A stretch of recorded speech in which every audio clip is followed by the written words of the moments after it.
It's Retro Podcast with your host, Retro Lion. We talk music, entertainment, films, and more. And now, here he is, live, Retro Lion. Welcome back to Retro Podcast. I am the host, Retro Lion, and today we have the Nelms Brothers, also known as filmmakers for the movie Fatman. And welcome to Retro Podcast.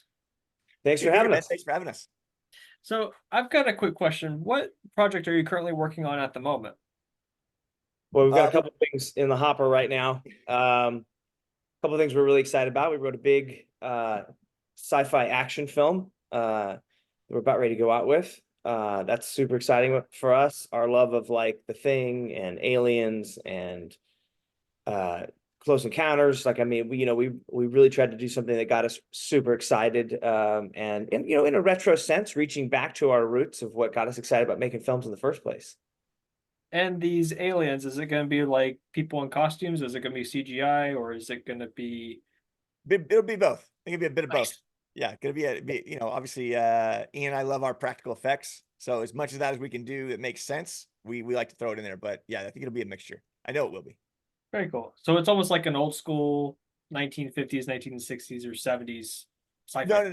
No. I would say it's definitely contemporary. More in the vein of like maybe like, if you were going to reach back a little bit, it'd probably be like more like 80s, like James Cameron type stuff, or Nice. Carpenter, kind of a mix of Carpenter and Cameron, and our own thing, our own flavor in there as well. So yeah, it's super fun. It's big. Those don't come easy. So we'll just see what the landscape's like as we're trying to put it together. Nice.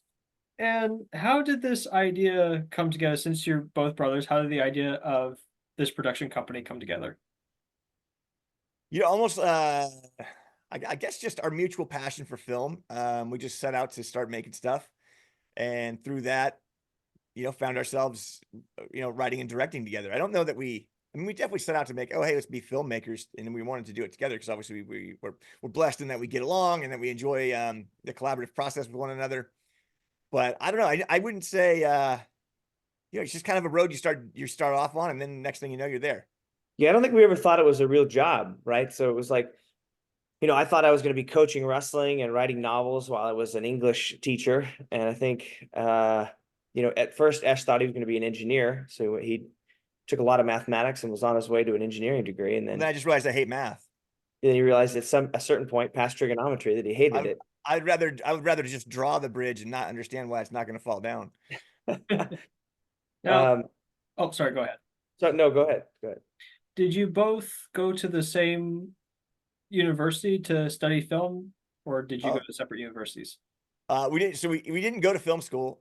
Ian went to Cal State Bakersfield on a wrestling scholarship and fell in love with literature, writing while he was there. And then I went to Kansas City Art Institute on an art scholarship, but ultimately didn't finish there. I came back home. I got a 2-year degree from junior college, but went to art school, got the scholarship, didn't love it there, came back home, and Ian and I were just like, you know what, we're just going to move to Los Angeles and give this a whirl. So that's what we did. We bought a camera, and we just started making movies guerrilla style in the streets of LA. And then eventually that turned into more. Yeah, in the early 2000s, the prosumer camera, the DVX100 came out, and it was digital tapes. It wasn't HD, but the next version was. But this version had enough that where you would film something, and if you lit it really well, it could look like 16 millimeter. And you squinted your eyes. And you squinted really hard. It would look like 16 from 10 feet away from your TV. But we started shooting with that camera, and we shot 2 feature films with that camera, and then upgraded to the Red One on Lost on Purpose, which is kind of our first, real budgeted feature with like a 30-person crew. The other 2 films we did before, Squirrel Trap was the first feature we did. It was a $1,500 feature film. And we basically crewed it ourselves. It was a 3-man crew, me, Eshom, and our dad. And that was basically it. We shot that thing, got into a few festivals with it, got the bug, went back, told all our, got really excited, told all our friends, hey, I think we can make movies here.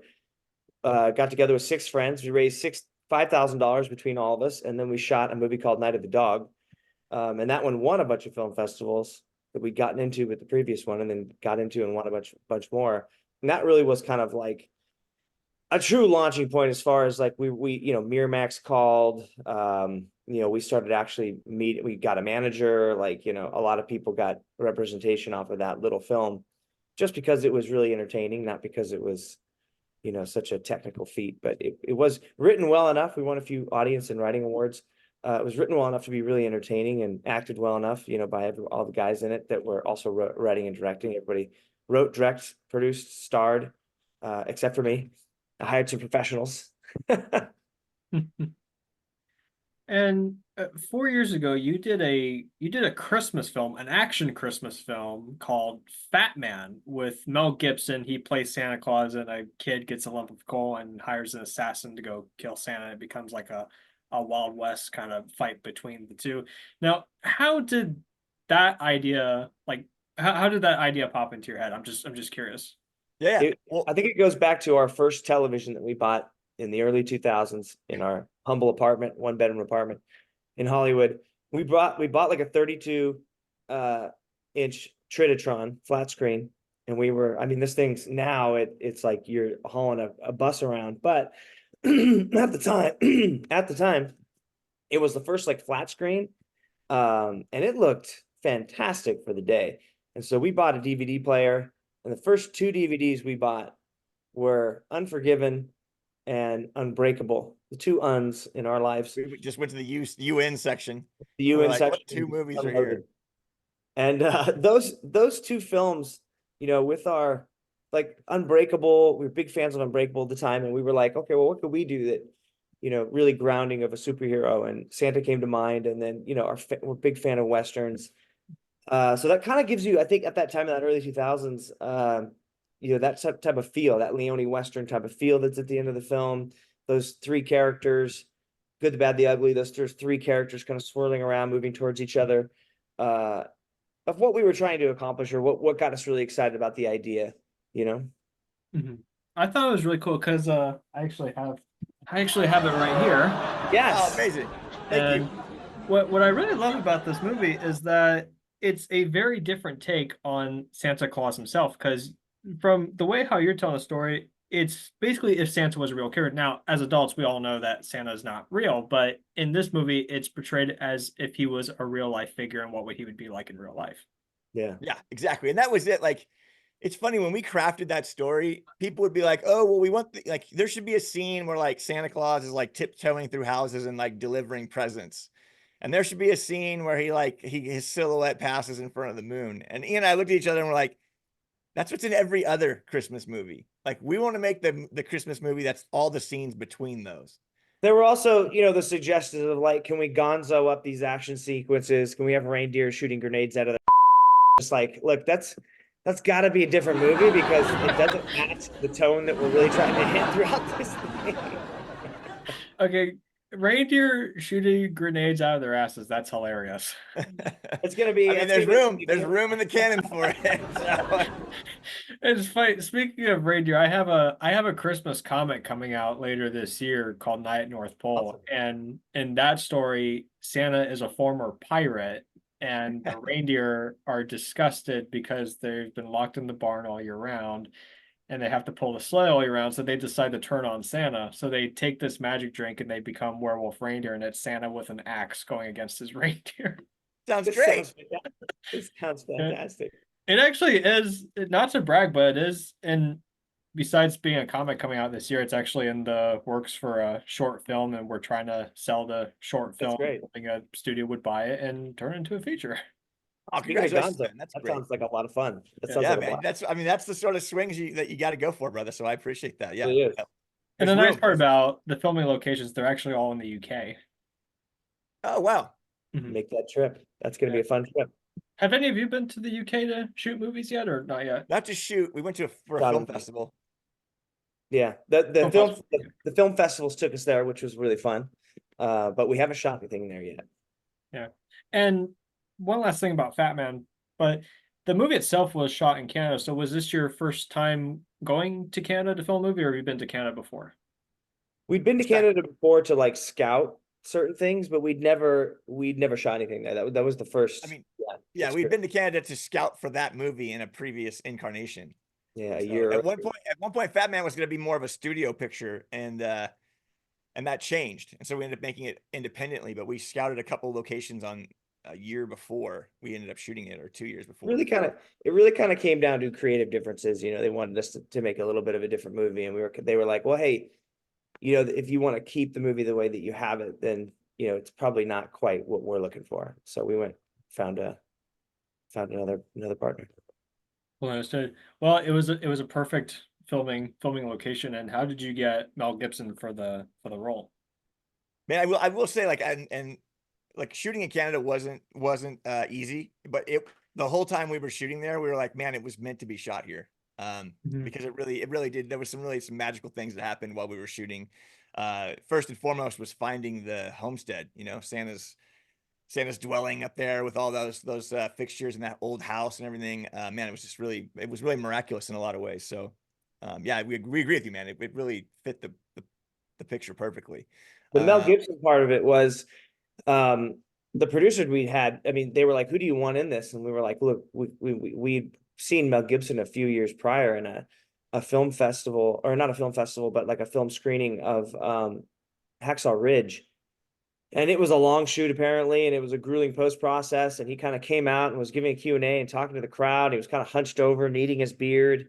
You know, a man with the weight of the world on his shoulders. And we instantly saw the character, and we were just like, oh my God, like he'd be so good as Chris. We became pretty obsessed with getting him in that role. And when the producer said, "Who do you want in this?" we said, "Look, we've always seen Mel Gibson in this role." And they said, okay. And they reached out to Jack Wiggum, who was his agent at the time, and he dug it enough to pass it on to him. And then we got a call, or I got an email actually after like a month. I got an email, weird nondescript email address that was like, "Hey, I enjoyed the script, really funny. You want to sit down for a chin wag?" And no sign off. So we were just like, who the heck? Who is this? And then we were getting so many emails in about, you know, possible financiers or possible other people coming on to help out. And I just wrote back very perfunctorily, like, "Oh, thank you so much. We love it. You know, love that you enjoyed it. You know, who am I speaking with? Sorry, there's no sign off, and I can't tell from the email." And he wrote back, "Oh, sorry, this is Mel. Sometimes I forget." And we were just like sitting next to each other at the time. We're like, "Oh my God." We were really excited. So we called up his agent. We were just like, "Hey, sounds like Mel dug it. We'd love to sit down for a chin wag, whatever that is." And he was like, "Okay." They called us back. And they're like, "You got 45 minutes in this coffee shop in Malibu. You know, guy's got a busy day." So we went in, met him. 4 hours later, we came out. And we just really got along. He really got the film. It was really fun to sort of talk through a lot of the films, you know, he'd been a part of throughout his life, directing and starring in. And then, Yeah, you know, I remember, like, about at the 2 or 3 hour mark in that conversation, we were like, "Oh, should we actually talk about Fatman now?" yeah, Because we had just been talking about everything else. And so then we talked for about an hour on the picture, and then he was in. I mean, he was very enthusiastic about it. So anyhow, we are coming down to the end of the interview, and we have two questions left.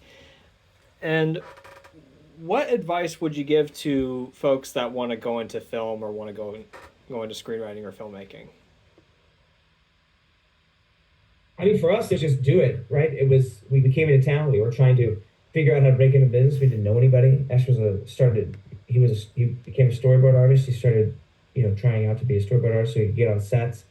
That got us on a couple of little commercial sets and whatnot. It got Eshom working with some pretty high profile directors, which was really cool because he got to see a lot of different styles, a lot of different prep, a lot of different ways people would approach material. And probably gave us a lot of different cool perspectives and choices in our own work of like, hey, well, you could approach it like this, or you could approach it like that. And then we just started making stuff when we didn't really have anybody to shop our scripts to, but we would show them to the neighbor who was the first AD, and the other neighbor who was an actor, been in a few things, and we get comments, we get suggestions. And then we were just like, you know what, let's write something a little smaller that we can actually just shoot and go shoot it. And I think that's the problem, right? Is that people just haven't seen our voice up on its feet. So we went and shot a couple of things, Squirrel Trap and a couple shorts, then Squirrel Trap and Night of the Dog. And we were just, you know, hell bent on making something and forcing people to watch it, really. Yeah, I think that's absolutely it. Yeah, it's just making something was our path forward. Like I said, we weren't formally trained in film school. We were sort of self-educated through our love of cinema. Obviously, we surrounded ourselves with a bunch of people who loved movies as well. We'd sit around having nightly talks. I worked at a movie theater for a long time. Ian and I did a bunch of research, on our own, just renting everything from like Godard to French New Wave movies to the '70s Hal Ashby films. Just learning what was beyond